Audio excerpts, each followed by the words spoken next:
तो भाई लोग कैसे हैं आप लोग यार। तो गाइस आज ना मेरे पास कई सारे मैटर्स है, कई सारे मुद्दे जिनके ऊपर अपन एक एक करके बात करेंगे। वीडियो को एंड तक देखना, नो डाउट आज तुम्हें बहुत ज्यादा मजा आने वाला है, क्योंकि आज तुम्हें भर भर के ओपिनियन मिलने वाला है। एंड आई नो कि इस चैनल पे मैक्सिमम टाइम तुम लोग मेरा ओपिनियन देखने आते हो, अदरवाइज तुम व्यूज तो दे देते हो लेकिन लाइक्स नहीं देते। तो आज वीडियो शुरू होते ही लाइक कर दो जितने भी लोग देख रहे हो, ठीक है। तो सबसे पहले हम लोग बात करेंगे बिंदास काव्या के बारे में। जिनको नहीं पता उनको बता दूं, बिंदास काव्या एक यूट्यूबर है विद ओवर 2 मिलियन सब्सक्राइबर्स, मतलब काफी बड़ा बेस है इनका। साथ ही इंस्टाग्राम इन्फ्लुएंसर भी और आजकल ट्विटर वॉरियर भी बनी हुई। अब होता ये कि बिंदास काव्या की उनके पापा मम्मी के साथ लड़ाई हो जाती है और गुस्से में आके वो अपना घर छोड़ के चली जाती है। एंड उसके बाद उनके पेरेंट्स काफी ज्यादा परेशान हो जाते हैं। वो इंस्टाग्राम पर आते हैं और रोते हुए बताते हैं कि उनकी बच्ची कैसे उनको छोड़ के चली गई है। ऐसा हो नहीं सकता कि ना उसको पब्लिक में कोई पहचाने नहीं, ऐसा नहीं हो सकता।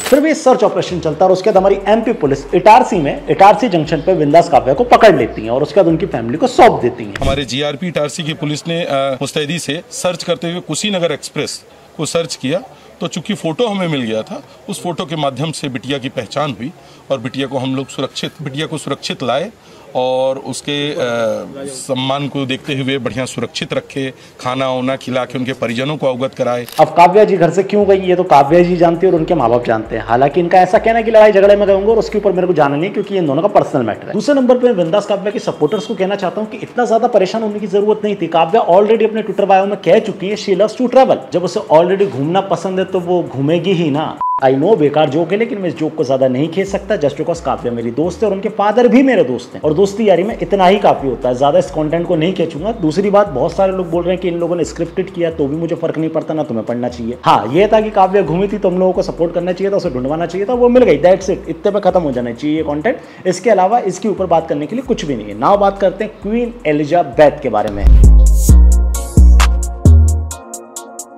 अब बात करते हैं क्वीन एलिजाबेथ के बारे में। जी हाँ, तो भैया बताते हुए बहुत मतलब कुछ भी नहीं हो रहा है कि क्वीन एलिजाबेथ की डेथ हो गई है।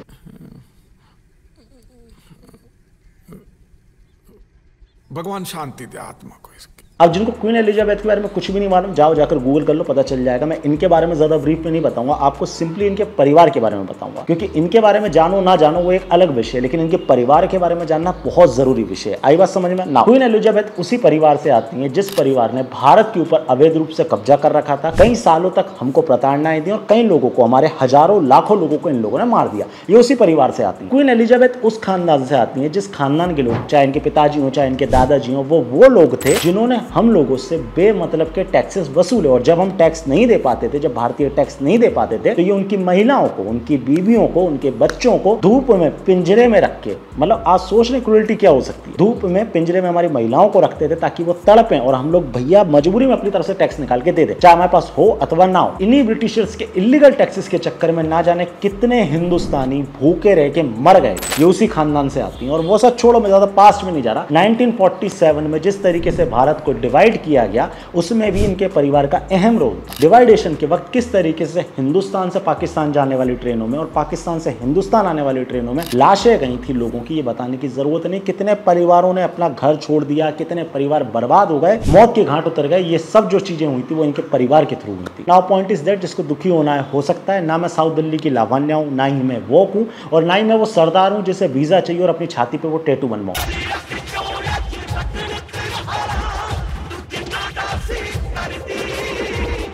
क्वीन के ऊपर मेरा सिर्फ इतना ही ओपिनियन था। आपका क्या है मुझे कमेंट में बता दीजिएगा। अब चलते हैं हिंदुस्तान के सबसे बड़े लफड़े के ऊपर। जी हाँ, सेव यूट्यूब, सेव यूट्यूबर्स। अरे बाप रे। हालांकि नो डाउट मैंने भी इस चीज़ के ऊपर ट्वीट किया था, लेकिन जब मैंने रिसर्च करी मेरा ओपिनियन काफ़ी ज़्यादा बदल गया। रात में इतना पीयर प्रेशर हो जाता है ना लोगों का, एकदम से ये श्वेता भाई की वीडियो है, लोगों ने भी ये स्पैम करना शुरू कर दिया। मैंने वीडियो देखी और मैंने सीरियसली उस टाइम तक मैं इस कंट्रोवर्सी को कवर नहीं कर रहा था। मैंने श्वेता भाई की वीडियो देखी, उसका तुरंत ट्वीट कर दिया। नाउ जब मैंने इस वीडियो के ऊपर रिसर्च करना शुरू किया तब मुझे रियलाइज हुआ कि बाप रे, ये कंट्रोवर्सी तो अलग ही लेवल की है। तो भैया जिनको नहीं पता उनको बता देता हूँ, लेकिन वो बताने से पहले मैं तुम्हें ये दिखाना चाहूंगा। ये माय फिटनेस वालों ने भेजा भैया, ये हमारा ओलंपिया लिमिटेड एडिशन का dark chocolate peanut butter with added whey everyday protein. Protein. ये डिलेक्टेबल डार्क चॉकलेट में तो है ही, साथ ही साथ इसमें 3 टेक्सचर्स भी हैं, क्रंची, स्मूथ एंड क्रिस्पी। अगर तुम फिटनेस फ्रीक हो तो खरीद लो इसको, अगर तुम जिम जाते हो तो मुझे बताने की जरूरत नहीं है, जरूर खरीद लो, टेस्टी है। अब ऐसे नहीं कि हमारे पीनट बटर में सिर्फ डार्क चॉकलेट है, इसमें डार्क चॉकलेट के साथ कंबाइंड है ऑल नेचुरल रोस्टेड पीनट्स, समझे। और साथ ही साथ इसमें मिला वे प्रोटीन जो आपकी आइडल डाइट होती है ना, उसको मैच कर लेता है, उसके काम आ जाता है। और आप बताना चाहूंगा रिच है फाइबर और प्रोटीन से, तो अब और क्या लोगे, एक ही प्रोडक्ट से इतना कुछ तो है। लिंक डिस्क्रिप्शन में माय फिटनेस पीनट बटर का, जाओ जाकर खरीदो, खाओ, अपनी हेल्थ बनाओ। आई बात समझ में? तो भैया जिसको भी बिल्कुल भी कॉन्टेक्स्ट नहीं पता उसको थोड़ा सा ब्रीफ में मैं बता देता हूँ कि ये कंट्रोवर्सी आकर शुरू कैसे हुई। तो हमारे संदीप महेश्वरी सर एक सेशन ले रहे थे, उस सेशन में वो इंडियन कल्चर के बारे में बता रहे थे कि पावर ऑफ इंडियन कल्चर क्या है। उसी में उनका एक ये पार्ट रहता है जो आप अभी देखेंगे। कौन लोग हैं जो प्रॉब्लम क्रिएटर है? वो जो करोड़ों भगवानों को मानते हैं, क्या वो आपस में लड़ते हैं? या वो जो कहते हैं कि एक ही भगवान है दुनिया में, जो भी उसको नाम देते हैं और कहते हैं वही सच है, बाकी सब झूठ है। अभी आपने जो ये पार्ट देखा, ये पार्ट काफी ज्यादा कंट्रोवर्शियल हो गया। क्यों? क्योंकि भैया कई लोग इसको सपोर्ट करने लगे और कई लोग बहुत ज्यादा इससे डिसएग्री करने लगे। अगर मेरा ओपिनियन मांगा जाए तो मैं प्योरली तरीके से 100% तरीके से इस पार्ट के साथ एग्री करता हूं, और आपका जो भी ओपिनियन आप मुझे कमेंट कर सकते हैं। तो क्या हुआ, जैसे ये पार्ट काफी ज्यादा वायरल होने लगा, वैसे हमारे श्वेता भाई ने इसके ऊपर एक रिएक्शन वीडियो बना दी। पर आए हैं वो भाई काफिर बोलने वाले थे, समथिंग लाइक दैट। अभी आपने ये जो वर्ड सुना, इसको ही लेके काफी ज्यादा कंट्रोवर्सी बढ़ गई थी। इनफैक्ट संदीप सर ने खुद कहा था कि ये जो श्वेता भाई ने वर्ड बोला, ये कम्युनल हार्मनी को खराब कर सकता है, इनफैक्ट कम्युनल राइट्स भी हो सकते हैं इस एक वर्ड के चक्कर में। भाई काफिर बोलने वाले थे। तो नो डाउट ये चीज एक कंट्रोवर्सी बना सकती थी और बनी भी, जैसा कि हम देख रहे हैं। लेकिन एक मैं अपना अनपॉपुलर ओपिनियन तुम्हें देना चाहूंगा कि देखो भाई, अगर तुम्हें लग रहा है कि ये वर्ड वाकई में कंट्रोवर्शियल है, या फिर श्वेता भाई को लग रहा है कि बहुत बड़ा वर्ड बोल दिया था, तो नहीं, ऐसा नहीं है। आज की डेट में ये वर्ड एक्सिस्ट करता है और ये एक वर्ड रियलिटी बन चुका है। लास्ट ही मंथ हम लोगों ने देखा कि सिर्फ एक वर्ड के चलते, इसी एक वर्ड के चलते कितने लोगों की हत्याएं की गई। कन्हैया लालो, उमेश कोल्यो, हर्षा, मतलब मैं गिना नहीं सकता, बहुत लोगों की गई। तो ये नहीं कह सकती कि वर्ड आज की डेट में रेलेवेंसी में नहीं है, ये एक्सिस्टेंस में भी है, रिलेवेंसी में भी, और लोग इसको मानते हैं और सीरियस होकर मानते हैं। इसीलिए कम्युनल हार्मोनी खत्म हो रही है। भाई काफिर बोलने वाले थे। इस वीडियो को देखने के बाद संदीप महेश्वरी सर थोड़े से ऑफेंड हो गए, उन्होंने कम्युनिटी पोस्ट डाली और उसके बाद मेल वेल जो भी चलाओ, एंड उसके बाद हमारे जो श्वेता भाई हैं उन्होंने इस वीडियो को प्राइवेट कर लिया। डिलीट कर दो अगर मेरे से प्यार करते तो। ठीक है, यहाँ तक समझ आया। उसके बाद इस प्राइवेट वीडियो के ऊपर वापस श्वेता भाई ने रिएक्शन दिया और प्रखर ने रिएक्शन दिया। इन दोनों ने मिलकर एक रिएक्शन वीडियो बनाई। हम मैथमेटिकली फ्रेमवर्क ढूंढ सकते हैं और पा सकते हैं, और कांट ने कहा कि भाई ये बेवकूफी है। चल, तो जैसे ही रिएक्शन वाली वीडियो बाहर आती है, हमारे संदीप भाई बहुत ज्यादा ऑफेंड हो जाते हैं और वो कंटिन्यू शुरू कर देते हैं कम्युनिटी पोस्ट करना। जिसके बाद हमारे प्रखर भाई भी उनके ऊपर एक डेडिकेटेड वीडियो बना देते हैं, ये वाली, हेलो संदीप महेश्वरी। उसके बाद संदीप महेश्वरी सर फिर से ऑफेंड हो जाते हैं और वो एक लीगल नोटिस भेज देते हैं, किसको?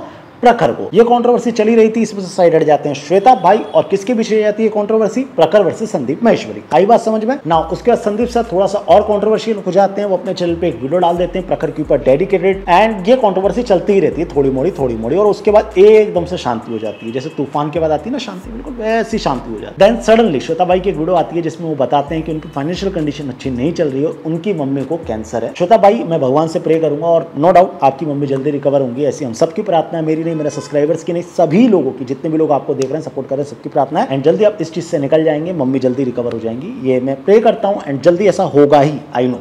ठीक है, खैर, तो जैसे ये वीडियो आती है उसके बाद हमारे जो प्रखर भाई हैं वो एक केस कर देते हैं संदीप महेश्वरी के ऊपर और साथ ही साथ हमारे श्वेता भाई के ऊपर, जिसके बारे में श्वेता भाई अपनी अगली वीडियो में बताते हैं। कुछ तो करो या अभी चुपचाप बैठे रहोगे, तुम्हारे साथ हो सकता है कल ये। एंड उसके बाद श्वेता भाई संदीप महेश्वरी सर के चैनल पर जाते हैं और ये दोनों बैठ के फिर से डिस्कस करते हैं इस बारे में कि किस तरीके से प्रखर ने उनके ऊपर केस कर दिया। तो श्वेता, अब मैं आपसे समझना चाहूंगा कि ऐसा क्या हो गया कि एक टाइम पर जिस इंसान को आप अपना छोटा भाई बोलते थे, आज वो इंसान आपको बर्बाद करना चाहता है। एंड इसी वीडियो में संदीप सर बोलते हैं कि अगर आगे चल के 2 करोड़ रुपए देने पड़ गए तो श्वेता भाई तुम्हें टेंशन लेने की जरूरत नहीं है, तुम्हारा भाई बैठा है वो देगा। वर्स्ट केस सिनेरियो पकड़ लो कि अगर आप ये केस हार भी जाते हो तो मैं कमिट करता हूं कि आपको 2 करोड़ रुपए नहीं देना है, वो 2 करोड़ रुपए मैं दूंगा। अब ये सब चल ही रहा था, उसी बीच हमें दूसरा साइड भी देखने मिलता है प्रखर का। प्रखर भाई एक वीडियो डालते हैं जिसमें वो बताते हैं कि किस तरीके से उनको मेंटली हरेश किया गया, किस तरीके से उनको धोखा दिया गया, किस तरीके से उनके ऊपर भी लीगल नोटिस भेजे गए थे। एंड ये मैंने आपको शुरू में ही बताया कि किस तरीके से संदीप सर ने लीगल नोटिस भेजे थे। अब प्रखर भाई अकेले परेशान हो रहे थे, जिसके चलते उन्होंने डायरेक्टली लीगल केस कर दिया। किसके ऊपर? संदीप सर के ऊपर। उन्होंने अपना साइड बताया, इन्होंने इनका साइड बताया। इसके बाद ये कंट्रोवर्सी अभी तक चल रही है, हमको नहीं पता आगे चल के क्या होगा। जब तक मैं ये वीडियो बना रहा हूं, हो सकता है 1-2 क्रिएटर की और वीडियो आ जाए। संदीप सर सर की आ जाए या फिर हो सकता है कि प्रखर की आ जाए, जो भी हो। अब मैं कुछ चीजों के ऊपर बातें करूंगा जिसको आप एक एक करके सुनेंगे। पहली चीज लीगल नोटिस के ऊपर। लीगल नोटिस एक वकील के द्वारा भेजा जाता है जो सिर्फ आपको इन्फॉर्म करता है या फिर आपको नोटिस देता है कि भैया ऐसा ऐसा क्राइम कर रहे हैं और अगर आप नहीं माने तो हम केस कर देंगे आपके ऊपर। ये एक लीगल नोटिस होता है। लेकिन कोर्ट केस में आप कोर्ट जाके प्रॉपरली किसी के ऊपर कोर्ट केस कर देते हैं, मतलब उसके ऊपर वो केस हो जाता है। अगर अभी भी नहीं समझ में आया तो सिंपल हिंदी में समझा देता हूं। नोटिस का मतलब एक तरीके से सूचना देना होता है और कोर्ट केस कर देने का मतलब एक तरीके से आपके ऊपर मुकदमा दर्ज करा देना होता है। आई बात समझ में? नहीं आई तो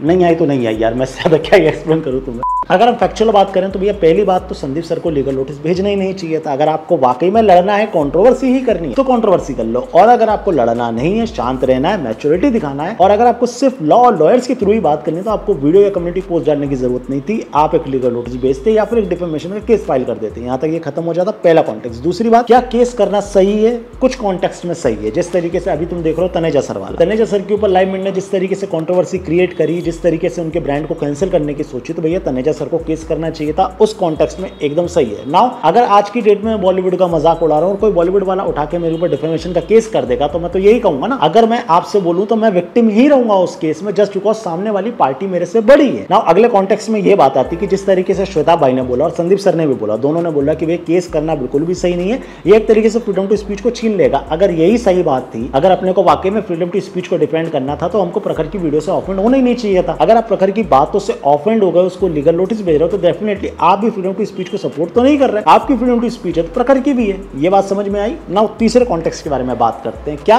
वाकई में ये केस किसी का कैरियर खराब कर सकता है? नो डाउट कर सकता है। अगर किसी के ऊपर भी केस लग जाए तो उसका कैरियर लिटरली खराब हो जाता है। दूसरी बात, क्या ये केस हो जाने से यूट्यूबर्स की फ्रीडम टू स्पीच छिन जाएगी? बेशक छिनेगी भाई, बेशक छिनेगी। ये केस एक बहुत बड़ा रोल प्ले करेगा फ्रीडम टू स्पीच को लेकर। लेकिन आज मुझे हंसी आ रही है उन लोगों पे जो वाकई में इतने ज्यादा सेंटी हो गए, यूट्यूब को लेकर इतने ज्यादा सीरियस हो गए जिसकी कोई हद नहीं। अगर आपके नंबर ज्यादा हैं तो ही ऑडियंस इमोशनल होगी, तभी ऑडियंस फ्रीडम टू स्पीच की बात करेगी, तभी ऑडियंस आपको बचाने की बात करेगी। नहीं समझ आया तो मैं समझा, ये मेरा अपना पर्सनल दुख है जो तुम्हारे साथ शेयर कर रहा हूं। मेरे ऊपर प्रॉपर ये राइस बैग लोग जो हैं, जो ये हालेलुया करते थे, मैं इनके ऊपर वीडियो बनाई, इन लोगों ने प्रॉपर एफआईआर कर रखी है। प्रॉपर ये मेरे ऊपर केस करने की तैयारी कर रहे हो, किसी भी दिन कर देंगे। और मैंने कई बार इनडायरेक्टली बोला लोगों से, कई बार ट्विटर स्पेस में ही बोला, इंस्टा पे ही बोला, लेकिन किसी को घंटा फर्क नहीं पड़ता। इसमें 2 पॉइंट क्लियर रखना। पहला कि लोगों को घंटा फर्क नहीं पड़ता। दूसरा, मैं जानता हूं कि मैं इतना सक्षम हूं, मैं इस केस को झेल सकता हूं। ये दोनों चीज याद रखना। तीसरा, मैंने आज से 3 या 4 साल पहले राधे मां के ऊपर एक वीडियो बनाई थी। उन्होंने कंटिन्यू, उनकी टीम ने मुझे लीगल नोटिस भेजे, कंटिन्यू उन लोगों ने धमकी दी अगर मैंने वीडियो डिलीट नहीं करी तो वो एफआईआर लॉन्च कर देंगे। सीरियसली मुझे वीडियो डिलीट करनी पड़ गई थी क्योंकि उन्होंने एक नहीं कई कोर्टों से मेरे को लीगल नोटिस भिजवा दी थी, मतलब कई वकीलों से लीगल नोटिस भिजवा दिए थे। तो वो सब छोड़ो, मेरी पर्सनली मेरी लाइफ को थ्रेट है और किन लोगों से तुम्हें बताने की जरूरत नहीं है। एक ब्रिगेड चलती है ना जुदा वुदा वाली, उनसे मुझे पर्सनली थ्रेट है, लेकिन उसके बाद भी ऑडियंस को घंटा फर्क नहीं पड़ता, जस्ट बिकॉज मेरे नंबर कम है। खैर, मैं अपने आरआर करने नहीं आया हूँ, बस तुम्हें बताने आया हूँ कि अगर तुम्हारे नंबर ज्यादा नहीं है तो घंटा फर्क नहीं पड़ता किसी को कि तुम्हारे ऊपर केस हो रहा है या नहीं हो रहा है, तुम्हारी फ्रीडम टू स्पीच छिन रही है या नहीं छिन रही है। आई बात समझ में? एसएसआर केस के टाइम जब एसएसआर की डेथ हुई थी, इंडियन यूट्यूबर्स ने मुंबई पुलिस को बहुत ज्यादा क्रिटिसाइज किया था, और करना भी चाहिए। पुलिस हो आप, ठीक है, अगर आप अपना अच्छा काम नहीं करोगे तो आपको क्रिटिसाइज किया जाएगा। जब मुंबई पुलिस को, महाराष्ट्र सरकार को क्रिटिसाइज किया गया तब कई यूट्यूबर्स को घर से उठा के ले जाया गया, उनको बहुत ज्यादा टॉर्चर किया गया, लेकिन उस वक्त किसी को फ्रीडम टू स्पीच याद नहीं है। वो सब छोड़ो, आज की डेट में तुम बंगाल में अगर रह रहे हो तो तुम ममता बनर्जी को क्रिटिसाइज करके दिखा दो, तुम्हें खड़े खड़े उठवा लिया जाएगा। और उस जगह पे ये यूट्यूब इंडस्ट्री पता है क्या बोलेगी आपसे? यार देखो, पॉलिटिकली मैटर्स जो होते हैं ना उस पर नहीं बोलना चाहिए, उस पर नहीं ओपिनियन देना चाहिए। पॉलिटिकली मैटर्स पर तो अगर आप बोलोगे तो डेफिनेटली आपके ऊपर केस होगा। क्यों भाई? फ्रीडम टू स्पीच के किसी सेक्शन में लिखा हुआ है कि पॉलिटिकल ओपिनियन नहीं दे सकते, अगर दोगे तो फ्रीडम टू स्पीच में नहीं आएगा? लिखा है कहीं? या फिर मोदी जी ने चुपचाप संविधान में लिख दिया कि भैया पॉलिटिकल ओपिनियन मत देना, अगर दोगे तो फ्रीडम टू स्पीच के दायरे में नहीं आएगा? ऐसा कहीं लिखा है? अगर आज की डेट में मैं फ्रीडम टू स्पीच की बात करूं तो मुझे पूरी तरीके से चाहिए जिस तरीके से मिलती है। मैं रिलीजियस फ्रीडम टू स्पीच की बात नहीं कर रहा हूं कि भैया धर्म को गाली दो, ये सब नहीं, लेकिन जो फैक्ट्स हैं उसके बारे में बात करने देना चाहिए। और उसके बाद कोई अगर ऑफेंड हो रहा है तो उसके खिलाफ भी तुम्हें आवाज उठानी चाहिए। अगर तुम वाकई में चाहते हो कि फ्रीडम टू स्पीच रहे इस देश में, तो सब लोगों के साथ खड़े हो जो इस चीज से दबाए गए हैं, जिनकी फ्रीडम टू स्पीच को दबाया गया है। आई बात समझ में? और चाहे वो लेफ्ट हो अथवा राइट हो, उनके साथ खड़े होना शुरू करो, तब मैं मानूंगा कि तुम फ्रीडम टू स्पीच के रखवाले हो। अदरवाइज तुम एक यूट्यूबर की सेंटिमेंटल वीडियो को देख के बहुत ज्यादा सेंटी हो चुके हो, एंड बस एक तुम्हारा ओपिनियन है, that's it. In my opinion in तीनों को एक साथ बैठना चाहिए एक की जगह पे, जैसे संदीप सर बुलाते हैं, तीनों को पब्लिकली एक दूसरे से अपॉलॉजी मांग लेनी चाहिए, जस्ट बिकॉज इन तीनों का ईगो ही है, इन तीनों के ईगो के चक्कर में लड़ाई बची है। तीनों एक जगह पर आए, तीनों एक दूसरे से माफी मांगे और उसके बाद इस मैटर को शॉर्ट आउट कर लें, अपने अपने काम में लग जाए। ये बहुत बेहतर सॉल्यूशन होगा। अब रही बात केस करना गलत है क्या, नहीं भाई मेरे हिसाब से गलत नहीं है, लेकिन कॉन्टेक्स्ट के हिसाब से केस होना चाहिए। अगर प्रखर को वाकई में बुरा लगा था, प्रखर को सीरियसली लीगल नोटिस भेजना चाहिए था। लीगल नोटिस में कई बार बहुत सारी चीजें क्लियर हो जाती हैं। इन केस अगर उसने केस कर दिया तो आज भी प्रखर को इन दोनों से बात करनी चाहिए और इस चीज को यहीं खत्म कर देना चाहिए, क्योंकि बात 1-2 करोड़ के अमाउंट की नहीं है, बात है एग्जाम्पल की। 1-2 करोड़ कोई भी फंड रेस, मैं खुद की बात कर रहा हूं, मैं 1-2 करोड़ फंड रेस करके दे सकता हूं किसी को, तो 1-2 करोड़ की यहाँ पे बात नहीं, बात यहाँ पर एग्जाम्पल की। आज प्रखर ने 2 करोड़ का कराया, कल को कोई मेरे से ऑफेंड होकर मेरे ऊपर 20 करोड़ का कर देगा, फिर मैं कहां से पैसे लाऊंगा। ये एक एग्जाम्पल बन जाएगा कि अगर आपके ऊपर कोई वीडियो बना रहा है, कोई कंट्रोवर्सी कर रहा है, तो ये एक काम करो, कोर्ट में ले जाओ, घसीट लो सीधा, डिफेमेशन केस कर दो। लेफ्टिस्ट तो हमें खा जाएंगे, ये जितने वामपंथी लेफ्टिस्ट ये जो हैं गलीज लोग, ये मेरे को कहीं का छोड़ेंगे, मेरे जैसे लोगों को या मेरे जैसे यूट्यूबर्स को अगर आज की डेट में ये एग्जांपल बन गया तो नहीं छोड़ेंगे ना। तो अगर ये केस कंटिन्यू चलता रहा तो वाकई में ये हमारी फ्रीडम टू स्पीच को छीन लेगा। ये गलीच लोग, लेफ्टिस्ट लोग, इन लोगों को मौका मिल जाएगा हम ऊपर केस करने का, और आए दिन केस होते रहेंगे और हम विक्टिम भी नहीं बता पाएंगे। कितने बार आप मुझे विक्टिम मानेंगे? एक बार मान लोगे, 2 बार मान लोगे, 3 बार मान लोगे, बार बार तो नहीं मानोगे। और ऐसे नहीं कि सिर्फ लेफ्ट वाले केस करेंगे, राइट वाले करना शुरू कर देंगे लेफ्ट वालों के ऊपर, तो ये एक तरीके से फ्रीडम टू स्पीच छीन जाएगी। जो मजा है ना, जो मजा आता है एक दूसरे को ट्रोल करने में, ट्रोलिंग पूरी तरीके से खत्म हो जाएगी। नाउ अब अगर प्रखर भाई थोड़ा सा दिमाग लगाया, थोड़ा सा संदीप भाई भी अपने ईगो को हटाएं, ये सारे अपने ईगो को हटा के एक प्लेटफॉर्म पे आए, तीनों एक दूसरे से सॉरी बोले। पब्लिक से सॉरी बोलने की जरूरत नहीं, क्योंकि हमारा कुछ इन्हें बुरा नहीं करे, ये तीनों आपस में एक दूसरे को सॉरी बोले और यहाँ पर इस कंट्रोवर्सी को खत्म करें, ये सबसे बेस्ट सॉल्यूशन होगा। नाउ आपके अगर मैं ओपिनियन की बात करूं, आप जैसे जैसे वीडियोस देखेंगे वैसे वैसे आपके ओपिनियंस चेंज होते जाएंगे। अभी आपने संदीप सर की वीडियो देखी है तो आपका ओपिनियन कुछ और होगा, प्रखर एक वीडियो डाल देगा तो आपका ओपिनियन कुछ और हो जाएगा। तो पॉइंट इज दैट इस कंट्रोवर्सी को सिर्फ कंट्रोवर्सी की तरह देखें, अपने मन में कोई जजमेंट ना लाएं, तब तक जब तक इस केस का या फिर इस कंट्रोवर्सी का कोई एंड नहीं होता। अभी वीडियोस को देख के जजमेंटल मत बनो। आप जिसका वीडियो देखेंगे, जिसका वीडियो अभी लेटेस्ट में देखेंगे, आप उसकी साइड हो जाएंगे। आई बात समझ में? नाउ मेरा तो बस यही कहना है कि ये तीनों एक हो जाएं, आराम से अपना काम करते रहें, एंड बाकी तो इस तरीके की चीजों के ऊपर ज्यादा फोकस नहीं करना चाहिए। और स्पेशली प्रखर भाई तो मैं भी कहूंगा कि कोर्ट केस मत करो, बहुत पैनिक होगा और ये वाकई में यूट्यूबर्स के लिए हो सकता है आगे चल के। तो मेरा ओपिनियन सिर्फ इतना ही सा था। अगर आपको पसंद आया वीडियो को लाइक करें, शेयर करें, कमेंट करके मुझे अपना ओपिनियन दें, एंड साथ ही साथ follow me on Instagram, Twitter को फॉलो कर लें। बाकी तो सब सेट है, हमारा बेस्ट है। बोलो मेरे साथ, जय श्री राम।